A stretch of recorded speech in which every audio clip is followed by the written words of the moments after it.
et qu'il cherche à satisfaire, il n'y arrive pas, alors là, la naissance de ces aberrations. L'homme est dominé de la passion et des intérêts.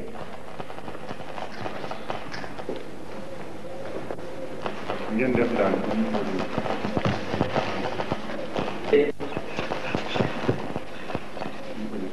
chacun est la seule religion qui convient à l'homme à son heure.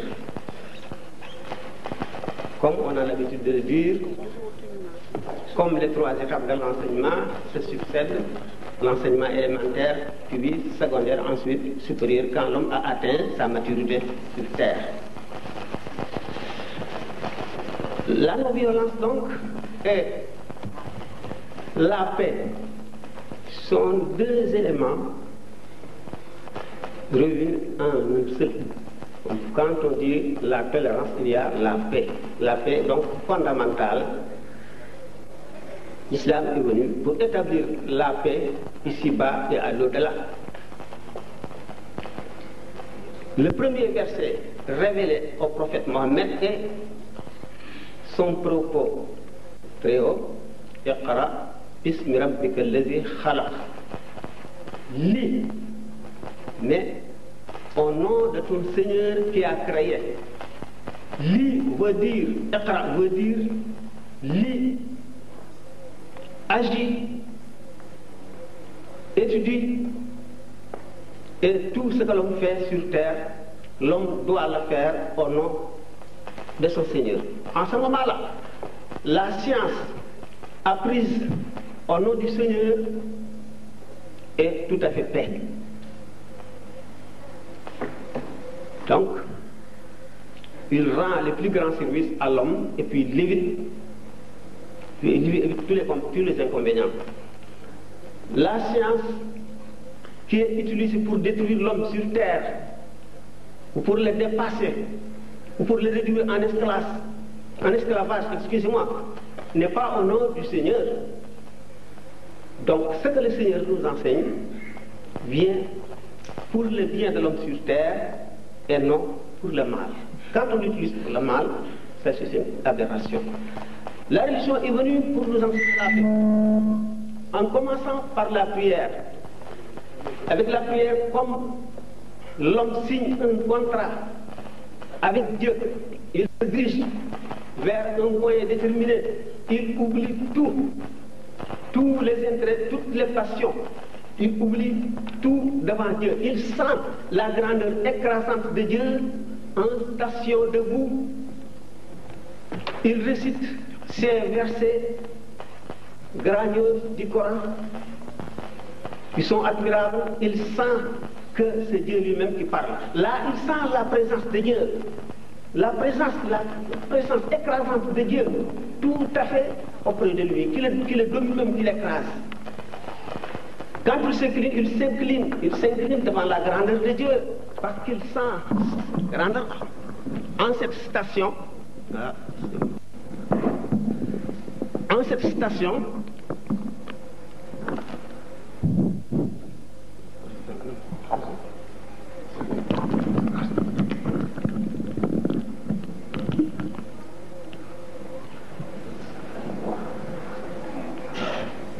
inclination,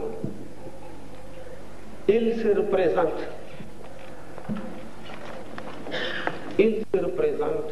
la bonté de Dieu, sa miséricorde et sa clémence. Là, il glorifie Dieu. Mais quand il se prosterne, posant la partie qui lui est la plus chère de son corps, quand il la pose à terre, c'est qu'il s'humilie devant la grandeur de Dieu. Et à ce moment-là, il est proche de l'enceinte scellée. Le prophète Mohammed dit que l'homme n'est plus proche de Dieu que lorsqu'il se prosterne. Mais quand il se prosterne, il exclut tout, si ce n'est la grandeur de Dieu. S'il répète cette prière 5 fois par jour, son cœur se purifie. La grandeur de Dieu le domine, de sorte que devant chaque action, qu'il soit un travail social, qu'il soit un travail qui relève d'une spécialité quelconque, il sent Dieu tout près de lui, qui l'empêche de faire du mal et de penser même à ce qui fait mal à un autre. C'est cette religion qui nous fait comprendre que l'homme est le frère de l'homme sur toute l'étendue de la terre, de l'extrême orient à l'extrême occident. Nous avons des preuves innombrables dans la vie du prophète et dans la propagation même de l'islam, parce que il est là qui envisage la propagation de l'islam superficiellement et ne tiennent compte que de la manière exotérique qu'il voit, que de la scène qui se déroule devant ses yeux quand il lit l'histoire, mais sans chercher à comprendre, parce que pour chaque effet, il y a une cause. Il doit chercher les causes. L'islam est tolérant, le prophète Mohammed est tolérant durant 10 ans que Mohammed reste à la Mecque. Les premiers musulmans ont subi les pires sévices de la part des païens. Mais Dieu n'a jamais permis à personne d'entre ses compagnons du prophète de se faire justice ou de se défendre. On subissait, mais avec plaisir, parce qu'on cherchait l'agrément de Dieu. Donc, quand on les a contraints à quitter leur patrie, leur ville natale, abandonnant là-bas leur fortune, leurs enfants, leurs parents et tout ce qu'ils possédaient, on les a dépossédés de tout ce qu'ils avaient et les contraints à quitter leur pays natal. Ils se sont installés à Médina et là aussi, ils n'ont pas reçu tout de suite l'autorisation de se venger ou de se défendre. Mais quand les mécréants, quand les païens de la Mecque ont exagéré, ont utilisé toutes sortes d'atrocités contre les musulmans, la chose a atteint la limite extrême. C'est là-bas où Dieu a fait révéler à son prophète le verset qui dit أذن للذين يقاتلون بأنهم ظلموا وإن الله على نصرهم لقدير. Aujourd'hui, on a permis, on a autorisé à ceux qui ont été opprimés longtemps et pendant longtemps à cause de leur religion seulement, à cause de leur foi, ils ont reçu l'autorité de se venger. Mais combattez seulement ceux qui vous combattent, mais ne dépassez pas les limites. Puisque l'homme n'avait pas la liberté d'embrasser la religion à cette fois, on l'empêchait, ce qui est injuste. Si un prophète est envoyé et qu'il vit parmi les hommes des dizaines d'années, et ses disciples, ses adeptes, n'ont même pas la possibilité d'effectuer les prières quotidiennes, ni les jeûnes du Ramadan, ni chanter le nom de Dieu à haute voix. Cette contrainte doit atteindre ses limites. Quand ils ont quitté cette ville de la Mecque, la ville des païens, où ils disposent de tout et que les musulmans sont dépouillés de tout. Alors là, ils ont commencé à se penser, celui qui suit l'histoire, page par page, connaît le bien fondé de ce que nous venons de dire. Alors, pour dire donc que la religion islamique est une religion de paix, puisque c'est une question, c'est une réponse, donc ça doit être ainsi. Une religion de paix, la tolérance. Aucune religion avant l'islam n'a connu cette paix et cette non-violence que professent les adeptes de la religion islamique. Alors, quand au Moyen-Âge, on ignorait tout de l'Orient et on ignorait presque tout, on ignorait tout de l'islam et on ignorait presque tout de l'Orient. On appelait Mohamed Mahound. Pour certains, c'était un prêtre qui a déposé sa candidature pour être pape, il est blessé, il est mécontent, donc c'est une discussion hérétique. Pour certains, c'était une scène en or déposée sur un éléphant. C'est à ce moment-là qu'on disait l'islam s'est propagé par le sabre. Et l'être brisé, donc le christianisme s'est propagé par le feu. Alors tout ça, si nous faisons attention, c'est que ce n'est pas bien fondé. Parce que l'islam, il ne... Et puis pour avoir... Il faut que les pays qui nous entourent soient avec nous. Parce que nous ne pouvons pas continuer de prêcher la paix et qu'on nous attaque. On nous dépossède de ce que nous avons. Mais il faut donc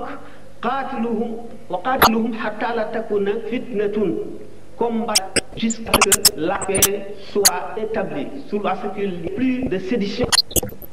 On séduisait les croyants, on les torturait. Alors là, l'islam avait conquis des pays, mais quand il a conquis des pays, il se contente de signer un acte de paix. Même les habitants de ce pays peuvent rester infidèles, peuvent rester des mécréants. Cela ne lui dit rien, il est indifférent. Seulement, ce qui l'intéresse, c'est la paix. Alors on signait toujours la forme, et ça a été par l'imam. Alors c'était une question. Un petit exposé pour répondre à cette question. On attend maintenant les questions qui viennent. Et nous essayons tant bien que mal de répondre à la volonté de Dieu. Les caractéristiques du mouridisme par rapport aux autres confréries, comme par exemple les Tidianes, les Khadi, les Lahel, que vous essayez de nous expliquer un peu les caractéristiques donc de ce mouridisme.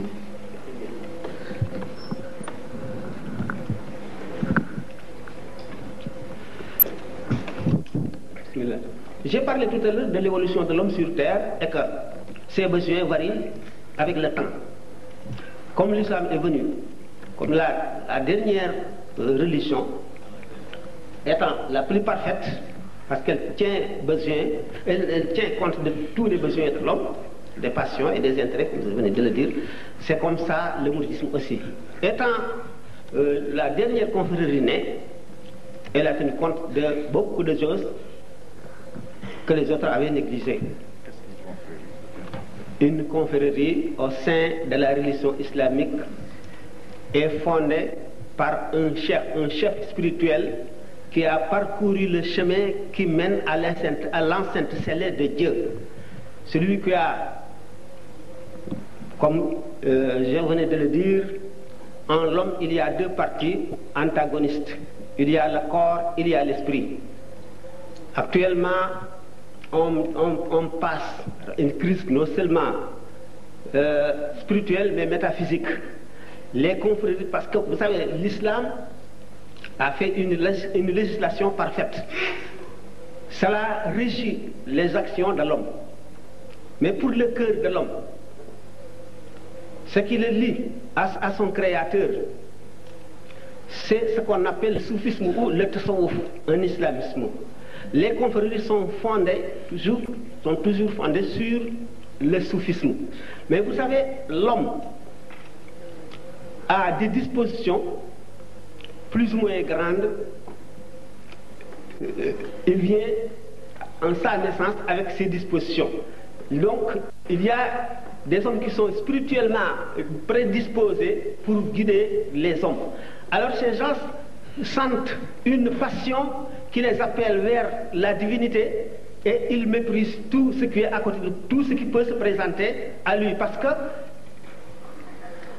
cet homme est particulier. Toujours le fondateur d'une confrérie est un homme exceptionnel. Cheikh Ahmadou Bamba étant le dernier qui avait fondé la dernière confrérie, est venu à une époque qui diffère foncièrement des époques précédentes. Il est venu au Sénégal. Le Sénégal a ses caractéristiques. Au moment de la colonisation, la vie était très difficile. La société des Sénégalais avait des catégories, des étages et des rangs. Les gens sont préoccupés par les guerres et la constitution des royaumes. Les autres par leur culture, les autres par leur pâturage.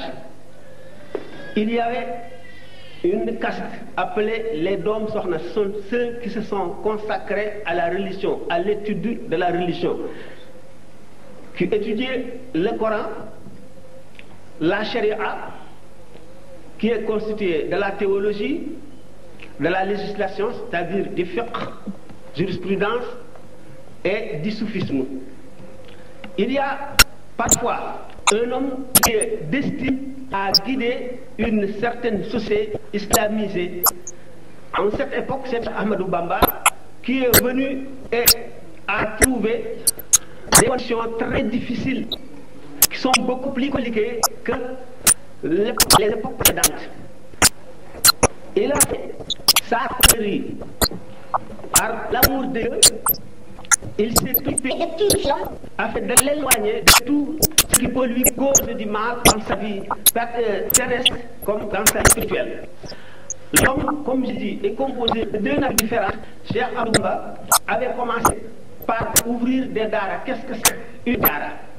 Une daara est une localité où l'on réunit les disciples, qui sont les mourides. Quand on dit mouride, c'est aspirant, celui qui aspire à Dieu, celui qui sait, qui connaît la difficulté de sauver son âme. Et il cherche maintenant comme un malade qui cherche un médecin. Il peut être un érudit, il peut connaître très bien l'islam, mais il y a le tasawwuf qui doit être pratiqué. Ce n'est pas une théorie, mais une pratique.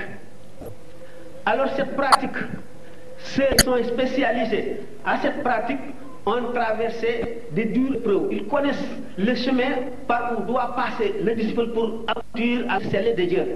Cheikh Ahmadou Bamba était un spécialiste, mais exceptionnel. Il avait établi d'abord la foi, il consolide la foi. Pour consolider la foi, il faut quelque temps de l'isolement. Vous connaissez ce que c'est que l'isolement? Parce que dans la société, il y a toujours des maux spirituels.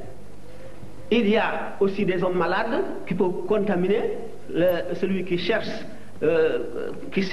à aller gagner le bonheur parfait, c'est-à-dire l'agrément de Dieu. Quand, pendant cet isolement, il s'affame, il répète toujours les noms de Dieu, il lise le Coran, il professe le jeûne, et il se consacre donc à tout ce qui est recommandé par la religion.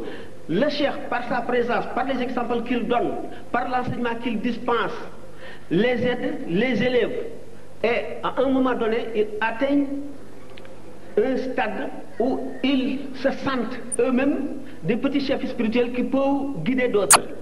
Mais tout d'abord, il faut d'abord, pour purifier le cœur, que le cœur ne contienne aucune haine pour n'importe quelle créature, qu'il soit un humain, un animal, parce que Dieu a miséricorde de toute sa créature. L'homme doit avoir pitié de toutes les créatures. Il souhaite pour tout le monde ce qu'il souhaite pour lui-même. Il ne garde aucune rancune, comme le cheikh a toujours donné des exemples vivants par ses actes, par ses paroles et par ses écrits. D'abord, on passe par les écrits pour enseigner. Après avoir appris la législation islamique, ce qu'on appelle la Sharia, on étudie aussi la voie des soufis qui sauve l'homme, qui rapproche l'homme à Dieu, puisque l'homme ne peut atteindre la proximité de Dieu s'il garde quelque rancune pour un humain, s'il a encore quelques passions temporelles. Il faut donc qu'il se débarrasse de tout cela, mais pour cela, c'est une tâche très délicate. Un cheikh qui a achevé son chemin, qui a achevé le combat contre l'âme charnelle, qui est le seul capable pour guider l'homme dans ses ténèbres. Donc Cheikh Ahmadou Bamba avait ses particularités parce que non seulement par les écrits, par les exemples, et puis par l'isolement et les ordres qu'il donne, sa seule présence, parce qu'il était devenu un saint personnage dont, quand on s'approche de lui, on sent la grandeur de Dieu. Et puis, le seul fait de le regarder nous fait oublier tout. ce qui est temporel dans ce bas monde et nous fait aimer de Dieu. Tant et si bien que celui qui vit avec lui pendant quelques mois a perdu toutes les passions temporelles et il n'aspire qu'à Dieu. Alors si cela continue, les gens, les adeptes qui sont dans les daras, quand ils ont achevé ce voyage, ce long voyage difficile, sous le guide de Cheikh Ahmadou Bamba, quand ils achèvent ça, eux aussi, on les met en tête d'autres daras et eux aussi sont devenus des chefs spirituels. Bon, le Cheikh avait consacré un très grand temps à faire le panégyrique du prophète Mohammed. Il a dit donc cela, il dit que quand il écrit les panégyriques du prophète, il brûle les étapes et que le chemin que peut parcourir beaucoup de gens de Dieu, qu'il peut courir pendant 20 ans ou pendant une quinzaine d'années, il le parcourt pendant une année ou moins. Alors donc il avait des dons particuliers, mais il ordonne aussi aux disciples de répéter ces panégyriques du prophète. Après avoir étudié l'islam à fond et après avoir pratiqué ce soufisme sous le guide du cheikh pendant longtemps, le mouride est devenu un chef spirituel qui est non seulement qui aspire à Dieu, mais qui a achevé son chemin et qui doit aider les autres aussi à achever son chemin. La tolérance de Cheikh Ahmadou Bamba, parce qu'il nous a donné des exemples, il nous a appris à être tolérant. La tolérance ne peut pas dépasser le stade où l'homme souhaite ce qu'il souhaite pour lui-même à tous les humains. Et celui, après avoir suivi les Suisses que lui ont fait l'autorité coloniale, il les a pardonnés. Il a pardonné à tous ses ennemis. Et quand il s'adresse à Dieu pour prier le bonheur, il ne prie pas ce bonheur pour lui-même ou pour ses adeptes seulement. Non pas pour les musulmans, mais pour toutes les créatures humaines. Nous avons beaucoup d'exemples dans les écrits de Ahmadou Bamba, nous l'avons aussi dans ses actes. Parce qu'en regardant faire, quand il agissait, quand il était avec lui, il avait le don de créer des occasions pour dispenser un enseignement. Si l'occasion ne sort pas, il en créait. Un oiseau vient, il dispense un enseignement profond du passage. D'entreprendre une action, vous souvenez de prononcer le nom de Dieu au commencement, il te dit laisse. Tu laisses, il appelle un autre vient. Il ne commence pas par le nom de Dieu, son action, il le dit laisse jusqu'au dernier adepte qui vient et qui commence son acte par Bismillah. Alors, donc cette leçon est inoubliable parce qu'il y a une scène qui s'est passée, qui s'est déroulée devant l'homme, cela marque son cœur, il ne l'oublie pas. Un jour, on nous raconte, quand il était en exil, il était venu du Gabon, mais exilé toujours en Mauritanie. L'autorité coloniale empêchait les disciples d'aller lui rendre visite. Mais les disciples, avec leur grand désir et l'amour qu'ils vouent à ce grand chef spirituel et qu'ils vouent à Dieu et à son prophète, ne pouvaient pas se patienter, ils ne pouvaient pas rester sans le voir. Parce que l'homme était tellement fait que si on le voit une fois, on a son nostalgie à chaque instant quand on pense à lui et on ne l'oublie pas. Alors ces adeptes étaient comme des affamés qui avaient besoin de se rassasier. Certains d'entre eux ont rasé leur tête en laissant des touffes pour se faire ressembler, pour se faire confondre aux lutteurs, ceux qui luttent dans les arènes. On les a laissés passer à cause de cela. Mais le cheikh avait ordonné une semaine auparavant de revenir du bois mort. Il en a fait un très grand tas. Au coucher du soleil, il a ordonné de mettre le feu sur le tas de fagots. Alors, vers la fin de la nuit, ces adeptes arrivent. Le lendemain, ils saluent le cheikh. Le cheikh leur a posé la première question.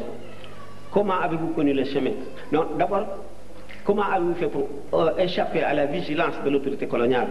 Ils disent, parce que nous sommes fait ressembler aux lutteurs. Et comment avez-vous connu le chemin? nous avons vu un grand feu dont les feux se levaient haut dans le ciel, ce qui nous a guidés. Sur ces entrefaites, il y avait un lézard qui ressemblait au genre venimeux, très venimeux, qu'on tuait à chaque rencontre. Quand on l'a tué, on s'est rendu compte que ce n'était pas de ce genre, mais du genre innocent. Alors le cheikh commence par leur dire que comme vous faire ressembler aux lutteurs, vous ne devez pas le faire, c'est un acte ignoble parce que vous êtes différents de ces gens-là, vous ne suivez pas le même chemin, vous ne devez pas leur ressembler. Alors ce lézard déjà tué, on dit parce qu'il ressemblait au genre venimeux, mais il dit donc, si vous ne voulez pas confondre avec un être, il ne faut pas jamais chercher à se ressembler à lui. Alors donc c'est une leçon inoubliable. La deuxième leçon, qu'est-ce qui vous a guidé?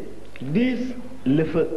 Dit donc, quiconque est égaré, ici-bas, quiconque est égaré, Dieu a fait le feu pour vous guider. Donc, comme le feu qu'on avait allumé vous a guidé, ceux qui sont égarés ici-bas, à l'au-delà, ils seront corrigés par le feu de la Géhenne, c'est-à-dire par l'enfer. Alors, ces trois questions sont gravées dans l'esprit des c'est comme ça, ainsi de suite. Comme il s'agit des questions et de réponses, je m'excuse d'avoir prolongé ma réponse au-delà de ces trois questions à poser. Donc, pourquoi nous suivons la voie tracée de Serigne Touba de mouridisme? Qu'a fait Serigne Touba depuis sa naissance? Qu'est-ce que Serigne Touba a subi par ses ennemis? Je vous remercie. mbokk mi dafa am lu mu laaj ne lan la Serigne Touba wan yoon la jaaroon bëggit nu nit nu jaar ca ak yan coono la jànkoonteeloon ba bi mi jaar ci yoon woowu ak lu tax nun nu topp ko. Serigne Touba ak Serigne Touba ni ko rasulullahi sallallahu alayhi wa sallam waxe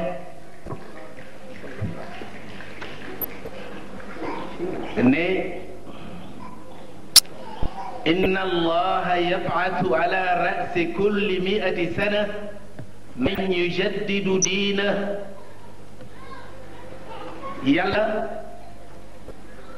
ci bopp téeméeri at yu ne bopp xarnu bu ne dana yebal koo xam ne kii dana yeesal ci diiney Muhammad sallallahu alayhi wa sallam.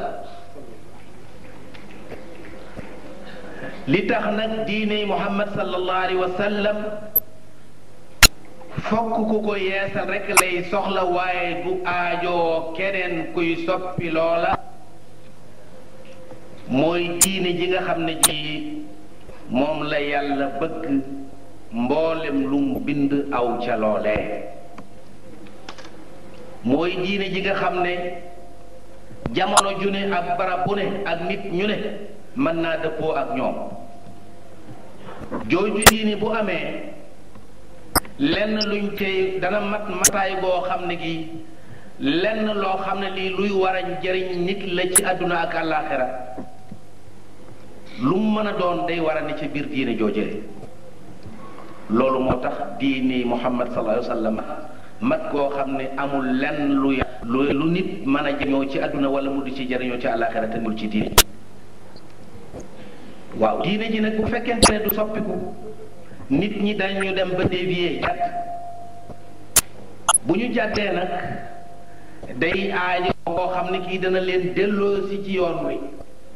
ka leen di delloo ci yoon wi nag kooku mooy xaadimu rasul. xaadimu rasul ci ëzal la yàlla naroon muy kuy yeesal diine Muhammad sallallahu alayhi wa sallam. ginnaaw diineem la yeesal si nag melokaan wa nekkoon ci Muhammad sallallahu alayhi wa sallam woowa melokaan lay mel waaw. Voilà pour la réponse. Serigne Moustapha Lo commence. Il a répondu à la première question. J'ai traduit. Il dit que c'est une tradition prophétique écrite dans le livre que le prophète avait dit que au début de chaque siècle de l'hégire, Dieu envoie un homme, un rénovateur qui renouvelle la religion. Comme la religion islamique est la dernière et qui comporte tous les besoins de l'homme jusqu'à la fin des temps, on n'aura pas besoin d'autre religion, mais l'homme est oublié à la tête de chaque siècle pour notre siècle par des siècles de l'hégire. Et puis du calendrier lunaire, non solaire, comme l'islam se base sur le calendrier lunaire. C'est Cheikh Ahmadou Bamba qui remplit toutes ces conditions et qui est venu pour renouveler cette religion. C'est pourquoi, donc, il est venu. Mais l'homme demande aussi ce qu'il a subi.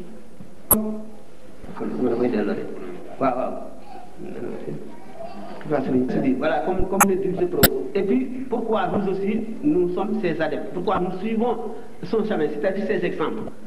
Et il y répond. Ginnaaw Serigne Touba moo remplacé Rasulullahi sallallahu alayhi wa sallam di xalifatullahi fil ard di xalifa bi yàlla ci kaw suuf, kon bu ñëwee na nga xam ne na la yàlla bëggee woon ku na mel noonu rek lay mën a mel. loolu moo tax Xaadimu Rasuul ni yàlla bëggee la meloon, li yàlla bëggoon ku ko suivre moom la doon suivre. Pourquoi nag nun nu suivre ko loolu moo ci waaw pourquoi nun nu topp ko loola moo di Serigne Touba ku ne xam na ne bi mu tolloo ci jàng alquran Serigne Momar Anta Sali moo ko dalal jox ko Serigne Mbusoobe mu jàngal ko. Serigne Mbusoobe mi bokk ak maam Jaara Buso ndey ak baay, kooku moo ko jàngal alquran tuuti dellu ko jox nijaay boppam ja muy Tafsir Mbàkke Ndumbe. Tafsir Mbàkke Ndumbe nag spécialiste la woon ci alquran, mokkal na ko rupp ci qiraat yépp la daan jàng, nekkoon na itam di ko tafsir alquran. bi ko Serigne Mbàkke Tafsir Mbàkke Ndumbe jàngalee ba muy bëgg a mokkal alquran, yàlla dogal mu nelaw. bi mu nelawee fekk na booba Mamour Anta Sali Maba Jaxu yóbbu ko Saalum pour def ko mu nekk qaadi, waaye ginnaaw daara la yoroon juri moo tax mënutoon a dëkk Ñooro. ci loolu la ko digalee mu randu Ñooro lu war a toll ci juróom-ñaari kilomètre nekk foofa di jàngale.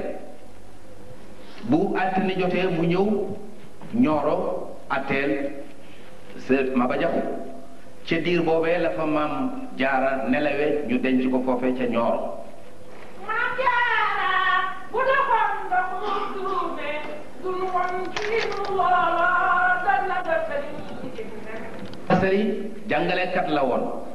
bi nga xamee ne yàlla dogal na Maba Jaxu nelaw mu daldi del si Mbàkke Bawol nekk fa ba bi Lat Joor ñëwee xeex ba dàq maa joojo daldi ne nag royaume gi muy doxalee royaume Sénégal ni mu koy doxalee léegi Kajoor ak Bawol ni mu koy doxalee léegi ci affaire l'islam la koy tëral.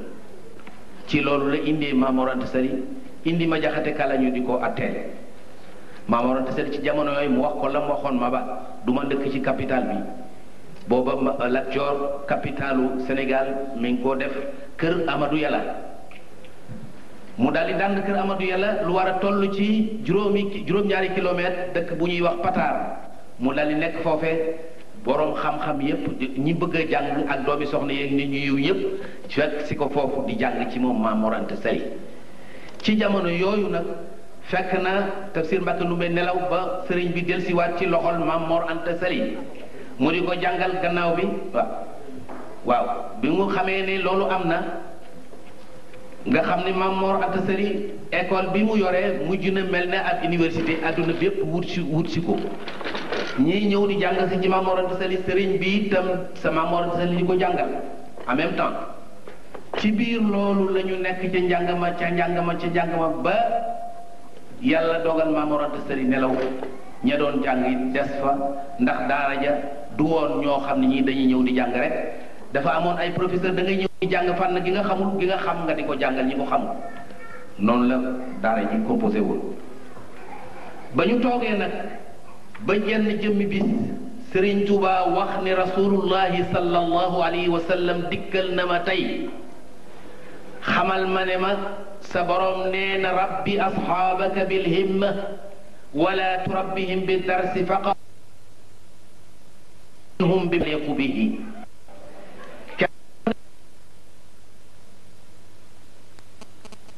jàngale rek sa borom nome na la ngay ki nga xam ne ki yaa war a yeesal diine lislaam mu dal di wëlbati bu ñu doon jàng ñépp ànd ak moom di jàng ci Maam Mor Anta Sali mu xamal leen ne leen tey képp koo xam ne kii njàngum kese képp la fi indi woon sooy boo dem fa nga foo mën a wuti njàngum kese ndax sunu boroom yonent bi sallallahu alayhi wasallam ñëw na shaafahani la wax yonent bi tuñante na ak man jàkkaarloo na ma man wax ma ciy tuñam ne ma rabbi asxaabaka bil himma kon nag léegi képp koo xam ne kii nommé nañu ma nekk mujaddid hadal qarn képp koo xam ne li ma bëgg nga bëgg jaay jébbal ma sa bopp adduna ak àlaxira nu ànd maygal la ci yàlla koo xam ne ki njàngum kese rek la fi indi yoon nag booy boo wuti feneen foo jànge ji njàngum kese loola tegtaliwul ne dafa bàyyi njàngale ma la nga xam ne lii nag moom la ñooñee nga xam ne ay moroomi dongo lañu woon moo ak moom ci saayir gis ci moom melokaan wa ñu gis ci moom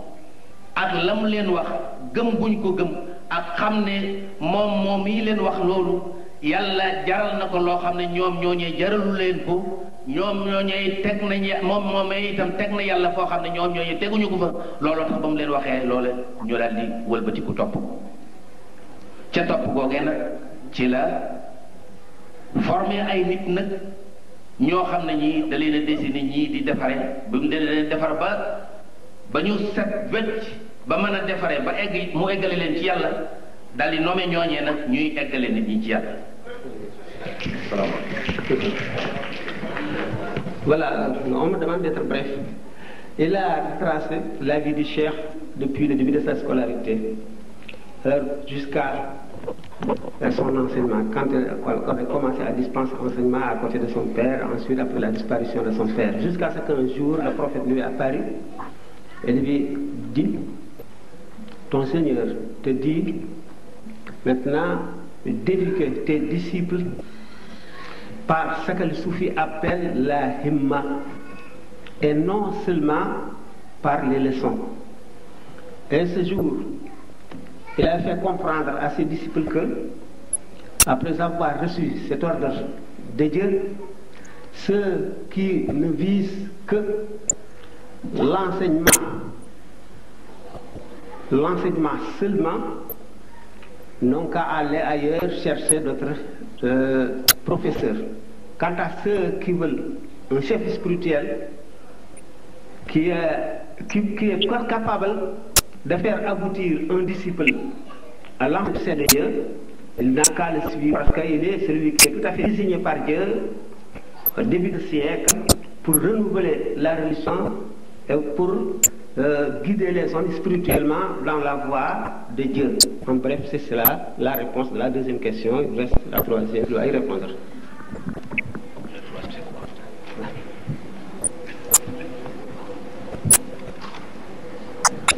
Pourquoi c'est a subi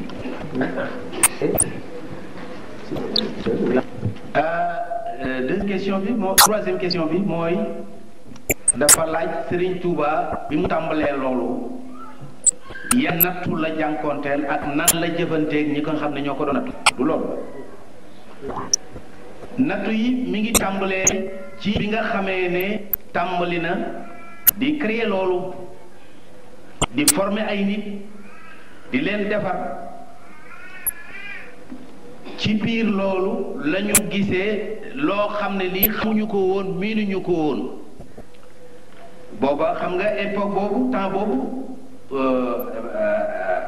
les colonialistes dañuy door a coloniser Sénégal te mouvement bu Xaadimu Rasul bii nga xam ne moom la ko yonent bi sallallahu alayhi wa sallam sant mu war koo def loolu miinuñu ko xamuñu ko lii nga xam ne nag xamuñu ko ak miinuñu ko loolu moo waral dañuy door a dugg ci réew mi moo taxoon wóoluwuñu ko ñu daal di koy déporté le 5 septembre 1895 yóbbu ko Gabon mu nekk fa ba 1902 ñu jëlee ko fa indi ko Sénégal le 11 novembre 1902 mu toog fi novembre décembre janvier mars avril mai juin le 13 juin 1903 ci lañu ko accusé wane ne day jënd arme pour xeex ak gouvernement colonial ba ñu wisi nga fekkuñu fa dara mu xamal leen ne leen man yaa jumlatan qad sallasu bi dalalihim man lam yakun waladun lahu aw walidu axrajtumuni natiqina bi annani abdul ilahi wa innani la mujahidu wa maqalukum inni ujahidu sadiqun wa inni li wajhi llahi jalla ujahidu wa maqalukum haqqun fa inni abduhu wa khadimu abdillahi wa huwa alhamidu wa maqalukum inni ujahidu sadiqun inni li wajhi llahi jalla ujahidu inni ujahidu bil ulumi wa bit tuqa abdan khadiman wal muhaymin shahidu wa madafi'i lati biha anfi al-ida biha yufariquni anidun qasidu ذكر حكيم حكمت آياته ممن يزحزح ما يريد المارد أما رماحي فالأحاديث التي وردت عن الماحي ونعم الوارد ba xasida ga jeex bi xasida gi jeexee nag ñu xam bi ñu ko vérifié fekkuñu fa arme lu dul li mu leen wax ci xasida googu sa am naa arme sama arme mooy alquranul karim am naa ay xeej yu may buttee seen biir yi yooye moo di xadiisu rasulullahi sallallahu alayhi wa sallam waaw sayfi alladi yafritu la man sallasu tawxiduhu fa huwa alilahu alwaxid am naa jaasi ju may dagge seen baat yi waaye jaasi jooju mooy wéetal yàlla danaa jihaat waaye jihaat ji may def ak li ngeen jàppe ne lay jihaati bokkewul inni ujahidu bil ulumi wa bit tuqa xam-xam ak ragal yàlla laay fexe ba dugal ko ci xoli nit ñi waaye du ma fab jaasi di dagg boppi nit ñi naan leen tuub leen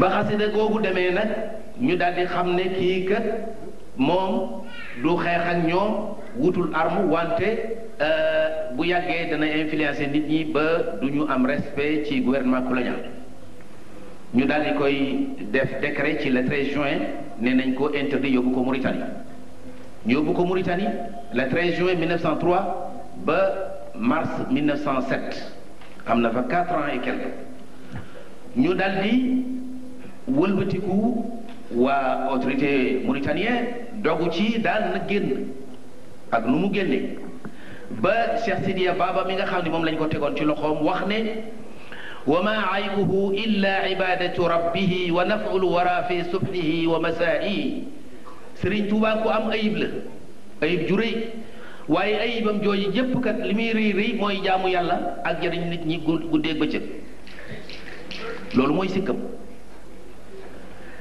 ñu daal di koy jële foofa daal di def ko résidence surveillée Thiéyène 1907 ba mars 1907 ba 1912 fa ñu ko yóbbu woon nag ci Thiéyène dañoo waxoon ne foofu ab àll la boo xam ne bi may ñu muy recevoir ci 24 heures lu ëpp 6 personnes xam nga ginnaaw bi mu nekkee Mauritanie nit ñaa ngi gàddaay di jóge Sénégal di dem di jébbalu ci moom te ba mu demee Mauritanie genn wàllu Mauritanie gépp jébbalu nañ ci moom bu ñu ko indee ci biir Sénégal ña daan dem Mauritanie xam nga fii lu mu naqaree dem fa mooy gën a jàppale ci ñoom dem Mauritanie ñama amoon Mauritanie ñooñu mënatuñ koo mu ñoom it di ko fekk si te foofu amul commandant de cercle amul dara ku ko mën a surveiller ñu ne kat lii danger bu rëy la ndax defoon na ne du recevoir lu ëpp 6 personnes te fii amul commandant de cercle amul dara kon léegi nañ seet lieu régional yóbbu ko fa def ko fa résidence surveillée le 16 janvier 1912 ci la ñu ko indi Diourbel def ko fa résidence surveillée ba le 27 le 19 juillet 1927 mu wuy ji borom kon bu ñu calculer lépp dana nekk fanweeri at ak ñett yoo xam ne mi ngi ci biir loxol colonial yi waaye lam cay nekk lépp ak coono ba mu jànkonteel ndax wax na moom ci boppam ne bi ñu ko yóbboo Gabon teg nañ ko ay nattu yoo xam ne mel toll na ne ay suratul baqara nag 285 aaya la téeméeri laaya la ak juróom-ñett fukk ak juróom nee na téeméeri nattu ak juróom-ñett fukk ak juróom teg nañ ko ba bi nga xamee ne yóbbu nañ ko Gabon nattu bu ci nekk mën naa génne nit àddina bi yooyu yépp amee mu metti lool dafa dal di wëlbatiku ni afawtu anil aadaay turran li wa ci man nafaahum li gayri sarmadan lastu adfaaw jéggal naa mboolem sama noon yi nga xam ne yi ñoo ma doon fitnaal ak a sonal kon coono boobu noonu la lool na noon yi def ci moom te teewul moom mu yor jikkoy rasulullah sallallahu alayhi wa sallam jéggal leen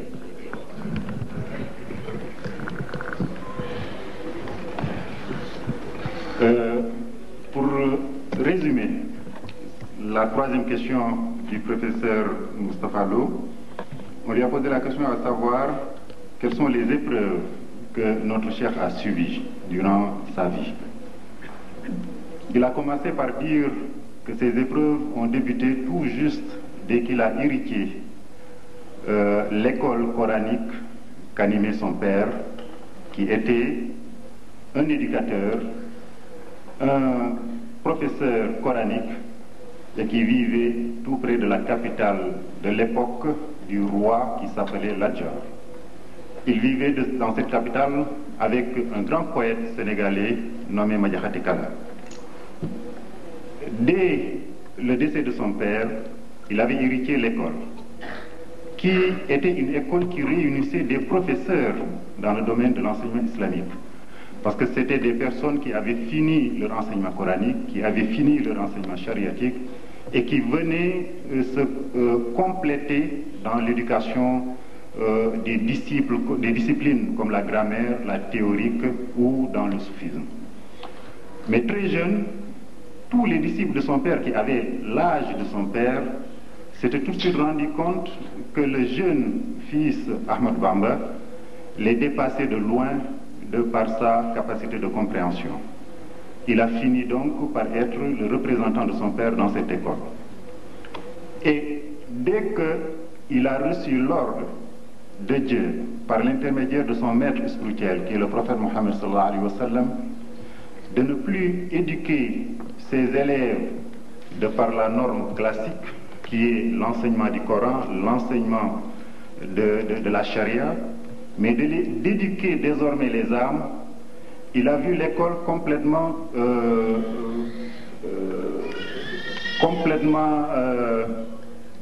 dégagée par l'essentiel des étudiants qui étaient là. Autrement dit, la majorité des élèves se sont dispersés et il ne restait qu'une petite minorité qui aspirait réellement à Dieu et qui savait que Cheikh Ahmad Bamba était capable d'éduquer leurs âmes et de les élever et de leur faire atteindre l'enceinte scellée de Dieu. Il a commencé par dire désormais, je vais vous éduquer, je vais éduquer les âmes de par l'exemple, de par le modèle que je serai, tel que l'avait vécu le prophète Mohammed sallallahu alayhi wa sallam quand il était un modèle pour ses sahaba. Et cette éducation, la première leçon était le respect de Dieu, l'amour de Dieu et de ne jamais appliquer que l'ordre de Dieu. Souvenez-vous, nous nous situons en ce moment durant la période coloniale française.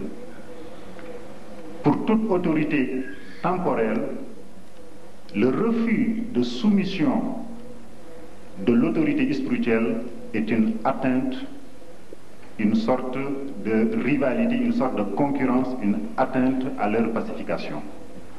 C'est ainsi que des jeunes administrateurs coloniaux qui n'avaient pas l'expérience avaient compris le sens de son éducation, qui était une éducation spirituelle. Beaucoup l'ont regretté d'ailleurs après, parce qu'ils ont vu que Cheikh Ahmadou Bamba, on pouvait facilement être d'accord avec lui si on lui avait laissé le petit coin dont il avait besoin pour adorer uniquement Dieu et pour éduquer ses enfants. C'est pourquoi il a dit Inni ujahidu bil ilmi wa tuqa, comme l'a dit le professeur Moustapha Lo. Je fais la guerre sainte de par la science et par la crainte révérentielle de Dieu. Au moment où les amis de son père lui reprochaient de ne pas se succéder à son père auprès du roi comme étant le juge musulman du roi du Sénégal de l'époque qui était Lat Dior. Et depuis, il les a donné 3 réponses en leur disant que pour mes ennemis et pour tous ceux qui me critiquent, ma réponse et mes armes contre tous mes critiques et tous mes ennemis seraient de 3 ordres.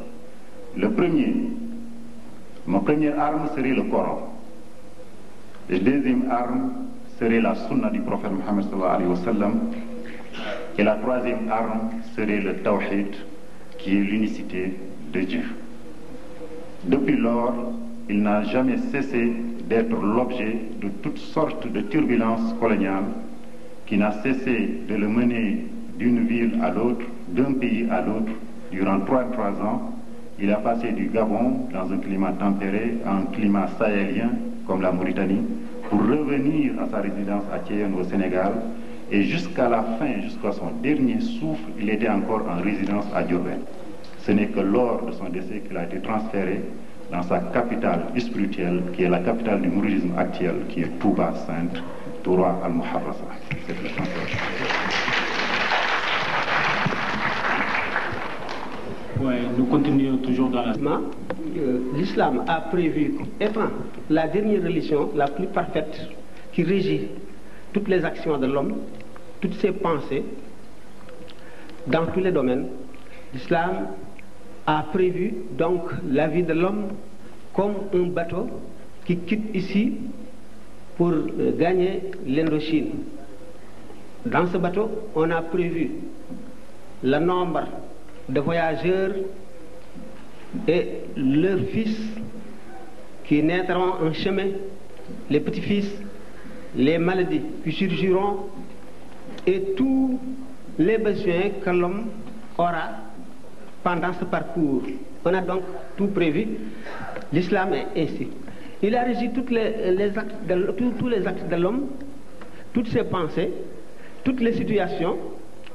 Il a tenu compte de l'évolution de l'homme sur terre et de l'évolution même des climats, parce qu'il y a 2 parties en islam.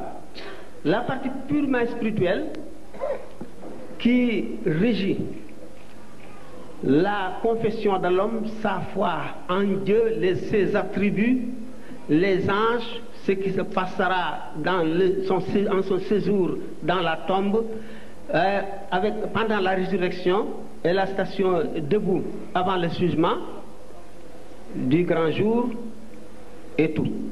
Alors cette partie reste immuable. Ça ne change pas parce que c'est ce que l'homme doit concevoir pour comprendre Dieu. La deuxième partie, c'est la législation, c'est ce qui varie suivant la situation de l'homme sur terre. Il a un esprit dont il faut tenir compte pour régir. Mais le jour où le dernier verset ou l'avant-dernier verset est révélé au prophète pendant son dernier pèlerinage, Al-yawma akmaltu lakum dinakum wa atmamtu alaykum ni'mati wa raditu lakum al-islam dinan. Aujourd'hui, j'ai parfait votre religion. J'ai parfait pour vous le bonheur. Je vous ai accordé le bonheur éternel si vous suivez le bon chemin. Et c'est l'islam que j'agrée comme religion pour vous. C'est la seule que j'agrée pour vous. Ce jour, la législation était loin d'être encore achevée. Parce qu'il y a toujours les cadis, il y a les érudits, mais il y a des règles immuables qui régissent toutes les actions de l'homme. Bon, donc, en considérant une société donnée, nous nous rendons immédiatement compte que les courants de pensée qui ont eu lieu ici et les doctrines, tout ça était le fait de l'homme. L'homme ne peut tenir compte que de ce qui l'environne, que d'une situation actuelle, que de ce qu'il voit et ce qu'il connaît. Tandis que Dieu connaît tout. Dieu ne peut pas être contenu ni dans le temps ni dans l'espace. Il n'a pas de demain, d'aujourd'hui, d'hier. Non. Tout est présent aux yeux de Dieu. Donc, il a tout prévu. Ceux qui ont étudié profondément le Coran savent bien le bien fondé de cela. Si nous voyons qu'aujourd'hui, le communisme est désuet et qu'actuellement, beaucoup l'abandonnent parce que les circonstances changent, les données aussi du problème ont changé. Cela ne peut pas arriver à la législation islamique. Parce que l'islam ne fait qu'établir des règles immuables qui peuvent tout régir, qui sont bonnes dans toutes les situations, jusqu'à la fin du monde. Mais le reste dépend de la capacité des cerveaux de l'homme. Mais il faut qu'il tienne compte de l'esprit de l'islam. L'islam ne peut pas rester comme une momie, ne peut pas être dépassé en lisant le Coran. Le Coran n'est pas venu pour nous donner des vérités scientifiques, ça on le sait, parce que les vérités scientifiques seront dépassées un jour. Et quand le Coran s'est révélé, si on enseigne des vérités scientifiques qui sont partielles et provisoires, les hommes qui sont contemporains du prophète ne pourront pas comprendre l'islam parce que ça les dépasse. Mais si cela continue, les hommes, avec leur science, leur technologie, dépasseront aussi ce stade où le Coran s'est révélé. Parce que les vérités que nous dispense le Coran et la religion sont immuables, sont éternelles et valables, même si nous nous transportons sur une autre planète. Si nous vivons sur une autre planète, ce sont toujours des vérités immuables. Alors donc, le Coran nous défend d'être injuste envers quiconque dans toutes nos entreprises, dans nos traitements, dans notre conception, dans nos actes et dans nos paroles. Si nous tenons compte de cela, il faut que cette conception soit exempte de tout ce que le Coran évite. Parce qu'il y a toujours un mal pour l'homme. Même s'il ne le voit pas aujourd'hui, il le verra demain. Bon donc, si nous voyons que, par exemple, prenons un exemple des banques. Prenons un exemple des banques et la conception de l'islam. Ce que l'islam évite, c'est d'être injuste envers l'homme, c'est-à-dire de se servir de ses biens malgré sans son consentement. Même s'il consent, mais il ignore un élément qui, s'il le connaissait, il n'aurait pas accepté. Le Coran nous interdit de cela, nous interdit de faire cela. Bon, c'est l'usure donc qui fait le bénéfice le plus copié, le plus rapidement acquis. Mais si le Coran nous interdit certaines formes de traitement, certaines formes de conduite ou de comportement, si nous voyons toujours, nous voyons un mal ou bien une injustice qui nous atteint ou qui atteint celui que nous traitons. Mais si nous évitons tout cela, l'homme utilise son intelligence, il n'évite seulement que ce que le Coran interdit. Alors donc, tout est possible, tout ce qui est utile à l'homme sans être nuisible pour un autre homme est accepté par le Coran. Donc, Al-Yawma akmaltu lakum dinakum ne veut pas dire que tous les jugements qui ont été faits depuis lors, on ne peut pas faire un jugement en dehors de ceci. Il faut toujours l'exemple, ce n'est pas ça, mais c'est l'esprit seulement dont nous devons tenir compte dans toutes les circonstances et dans tous les traitements. Alors donc, pour l'islam, L'islam peut, par exemple, s'acclimater dans tous les pays, dans toutes les situations, dans toutes les conditions. Il faut toujours savoir ce qu'interdit l'islam et toujours ce qui interdit reste toujours un mal pour l'homme. Donc il n'y a pas d'étroitesse dans l'esprit de l'islam. L'islam est suffisamment élastique et il accepte tout ce qui fait un bien pour l'homme. Et puis il n'interdit que le mal. Donc il faut comprendre ainsi. La partie qui reste immuable, c'est la métaphysique, la partie qui est purement métaphysique. Mais pour la législation, c'est assez élastique. Quand nous le comprenons très bien, nous nous comportons sans aucun mal et puis sans être contraints de rien, de quoi que ce soit dans notre vie terrestre. Nous nous excusons auprès de nos hôtes en langue française parce que nous savons que c'est la première conférence et la plupart de nos disciples qui sont ici présents ne la maîtrisent pas bien et ont la nostalgie des questions spirituelles qu'ils veulent poser au niveau de nos conférenciers en Wolof et la réponse en Wolof. Nous vous permettrons, auquel cas vous avez des questions, de les poser. Éventuellement, ils répondront au fur et à mesure. Mais nous excusons d'avance de commencer réellement la discussion maintenant en Wolof. Et toutes les questions vont être centralisées par Murtala Amar qui répartirait les réponses entre les deux conférenciers, Serigne Sambay et Serigne Moustapha Lo. Donc nous vous en remercions. Il sera aidé par le chargé culturel de la communauté. dafa am menn mbokk muy laaj benn laaj bu am solo laaj boobu nag muy wax ni dafa bëggoon ñu wax ko naka la ñi nga xam ne ñooy immigré yi di mën a jëfandikoo seen lislaam ndax xam nañ ne ndigalu lislaam daj na fu ne waaye jëfandikoo ga fii mel na ni ay gàllankoor a nga ca muy laaj nag naka la immigré di dundee ànd ak lislaamam.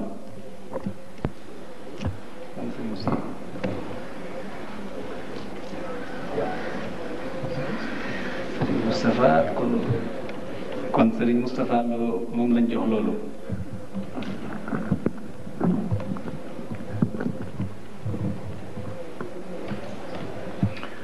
asalaamaaleykum wa rahmatullahi taala wa barakaatu.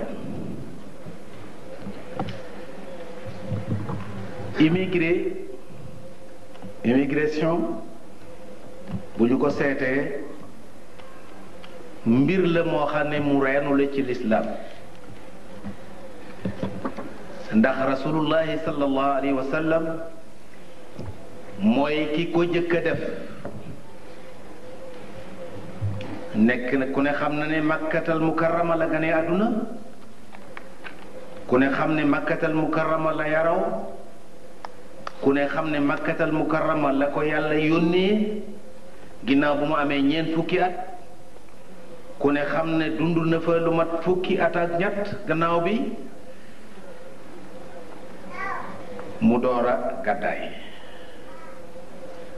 gàddaay mbir la mu rëy ci lislaam gàddaay di wuti ka laaji diini mais ne révisé pour diine comme na yonente bi sallallahu alayhi wa sallam defoon wala laaji saayan wara ar rizq révisé boo xam ne day dem di wuti lu mu yore ak njabootam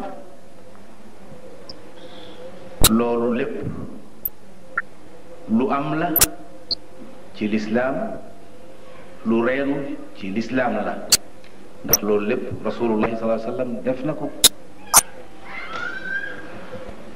na ko ca ba ko yàlla yónneegul muy dem Shaam di ànd ak Abu Talib di commerce di ko jàngal commerce kon immigré boo mu doon def da ko doon def ngir dox di wut wërsëg bu mu war a mën a yore ak njabootam bi ko yàlla yónnee itam dem na ngir fi ko yàlla yónnee jéem na fee planter l'islam ba tey mu daldi dem am yaakaar ci ne madinatul munawwara su demee li ko yàlla sant dana ko fa mën a tasaare ba loolu moo tax mu gàddaay makkatal mukarrama jëm madina. kon ñaari gàddaay yooyu yépp lu ci nekk lu reenu ci lislaam la lu yàgg ci lislaam. ñaari gàddaay yooyu nag dafa am ñaari maanaa. hijra maanaam immigré daf di ñaar. yonent bi sallallahu alayhi wa sallam nee na al muhaajiru man haajara ma naha allahu anhu. ku ak immigré gàddaay gàddaayu maanaa dafa am muy gàddaay mu ne dëggi gàddaay mooy gàddaay li nga xam ne moom la yàlla tere wan ko gannaaw jëm ca lam la digal. gàddaay gii nga xam ne moo tax ngeen di laaj bi it mooy jóge ci sam réew nekk ci sam réew am warugar wu la fa yàlla teg sa digganteeg say bokk sa digganteeg sa njaboot sa digganteeg sa teraangay jëmi bopp ak sa digganteeg loo war a defare sa àllaaxira ji nga xam ne ji fii dañu fay jaar rek ngir liggéey fële la nu jëm fële nañu fayee itam li nu liggéey fii loola dal ci sa kaw nga yaakaar ne boo jógee dem feneen da nga fa mën a sakku loo xam ne lii sa warugar wii la nga ca man da nga ko ca mën a def mooy jóge ngeen jóge Sénégal ñëw fii ak ñeneen Italie ak ñeneen Amérique ak ñeneen feneen. ñooñu nag ni ñu war a mel mooy bu ñu gàddaayee nekk ci réew moo xam ne mii du réewum jullit ñaari gàddaayu maanawi gi ak gàddaayu xissi ga dafa war a am maddi ga. gàddaay ga nga xam ne gàddaayu maanaa la muy la yonent bi waxoon ni al muhaajiru man haajara ma naha allahu anhu. ku gàddaay ak ku aje gàddaay dëggi gàddaay mooy gàddaay li nga xam ne moom la yàlla tere nga wan ko gannaaw. kon boo dee ab jullit jóge ci réew moo xam ne mii réewum jullit la nekk ci réew moo xam ne mii du réewum jullit waxtu wu ne da ngay war a xam ne yow mii li war ñi waru la li ñuy nekkit bokkul ak la nga war a nekk waxtu wu ne da ngay def ci sa xel ne yaa ngi France waaye yaa nga ca digg Touba ga nga nekkoon say nawleeg say bokk la nga doon jomb ca Touba nga di ko jomb fii la nga doon bañ ca Touba nga di ko bañ fii. teg sa boppit ne liggéey moo ma tax a jóg te liggéey ku mu tax a jóg waruloo noppalu waruloo bëggum noflaay. boo fekkente ne liggéey la tax a jóg nga fas yéenee liggéey te nangoo sonn boo nangoo sonn ba noppi boo nangoo sonn sunu boroom jombul jox la xéewal xéewal googee nag bu la ko joxee itam boo ko yàqatee doo am loo delloo ca réew ma. waxtu wu ne da ngay war a xam ne dara la taxoon a jóg yow mi it.